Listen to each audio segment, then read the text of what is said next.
Tahun 1998 merupakan sejarah kelam bagi bangsa ini. Masyarakat di seluruh bagian Indonesia berkumpul menyelenggarakan demonstrasi.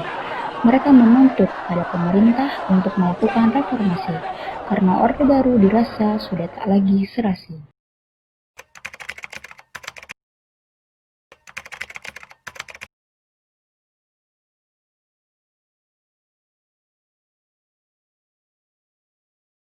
Saya bersumpah akan memenuhi kewajiban Presiden Republik Indonesia dengan sebaik-baiknya dan seadil-adilnya.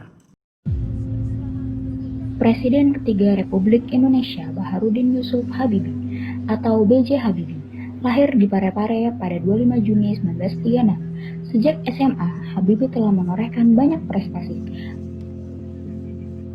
Lewat prestasinya, ia persembahkan seluruhnya untuk bangsa. Hingga pada 14 Maret 1998, B.J. Habibie naik menjadi presiden menggantikan Presiden Soeharto. Keberhasilan B.J. Habibie menjabat sebagai Presiden Republik Indonesia saat masa transisi bukanlah hal yang mudah. 32 tahun lamanya, rezim Orde Baru telah berkuasa. Begitu tinggi harapan masyarakat yang dibebankan di pundak Kabinet Reformasi Pembangunan yang dikepalai oleh B.J. Habibie. Optimis dengan kekuatan politiknya, B.J. Habibie banyak mengeluarkan kebijakan baru, politik, pertahanan, ekonomi, dan hukum. Pertama, kebebasan pers.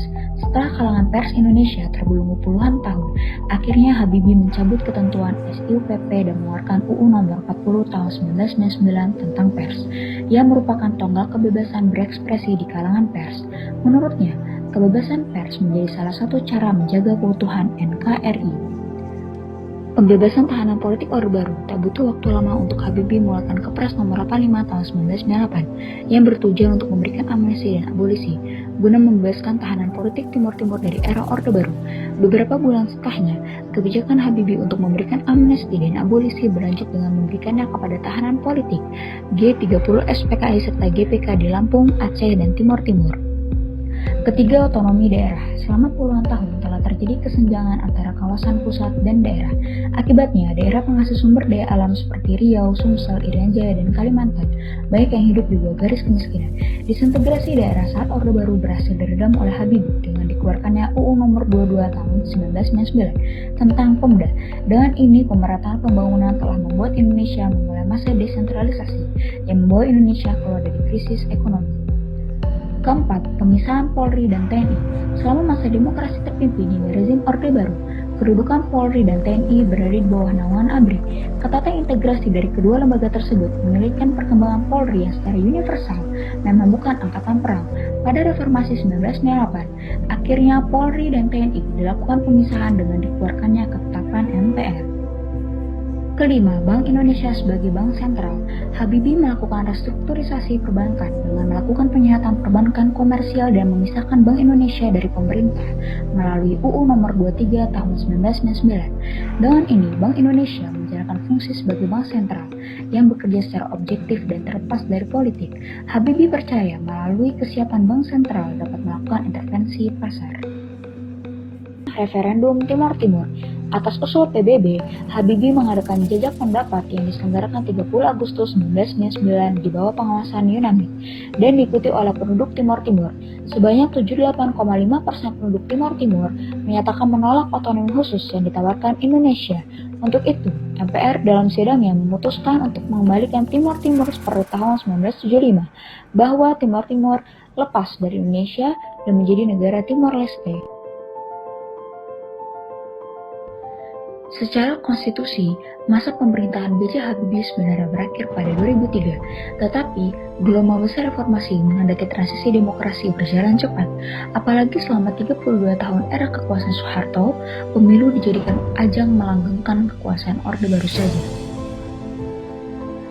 Desakan reformasi itu pula yang membuat pemerintahan transisi B.J. Habibie merumuskan UU Nomor 2 Tahun 1999 tentang partai politik, UU Nomor 3 Tahun 1999 tentang pemilu, dan UU Nomor 4 Tahun 1999 tentang susunan dan kedudukan MPR, DPR, dan DPRD. Pemilu tahun 1999 merupakan pemilu paling demokratis dalam sejarah Indonesia. Saat itu, ada 141 partai yang didirikan dan terdaftar di Departemen Kehakiman dan HAM.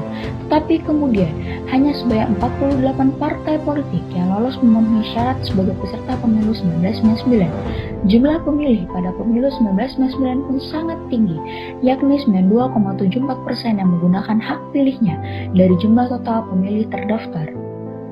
Saat proses perhitungan suara, ada partai yang menolak untuk menandatangani berita acara perhitungan suara tanpa menyertakan data dan bukti tertulis, dan hanya dengan dalih pemilu tak dilakukan secara jujur dan adil. Dokumen hasil pemilu kemudian diserahkan KPU pada Presiden dan selanjutnya diserahkan Presiden ke Panwaslu. Hasilnya, Panwaslu memberikan rekomendasi bahwa pemilu sudah sah.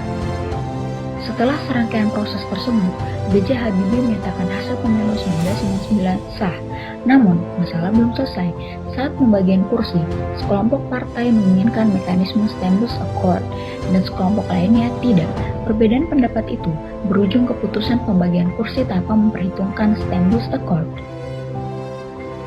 Terdapat 5 partai pemenang teratas dalam pemilu 1999, yakni PDIP, Golkar, PKB, PPP, dan PAN.